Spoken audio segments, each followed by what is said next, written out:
La questione di alcuni ceti, tu puoi andare a convincerli, ma devi stare attento perché quelli pensano al loro interesse personale, neanche tanto di classe, guarda, neanche tanto di classe, è esclusivamente personale.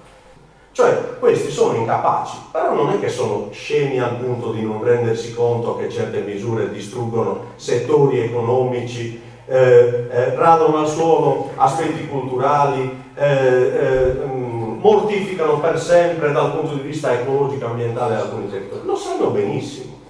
Con questo non significa che noi dobbiamo in automatico, e concludo, chiudere le porte al dialogo con chi vuole passare da questa parte della barricata. Io credo che una nazione, quando si libera, deve avere quante più energie possibili da quante più classi possibili, nel senso che comunque credo che sia evidente, credo che sia condivisibile da tutti, che in questo momento non esiste una sola classe che contro tutte le altre classi può fare l'indipendenza. Qua c'è bisogno di ragionare di un progetto collettivo di una nazione che decida di unire tutti i diversi interessi, che a volte sono contrastanti, che a volte sono compatibili, trovare la compatibilità, organizzarsi e fare tutti un passo avanti contro quelli che vogliono lo status quo. Cioè lo status quo non può essere solo la demonizzazione dell'Italia, qui bisogna anche entrare nel discorso che l'Italia non è soltanto il tricolore o quello che ha quell'accento o quello che porta avanti quel tipo di politica.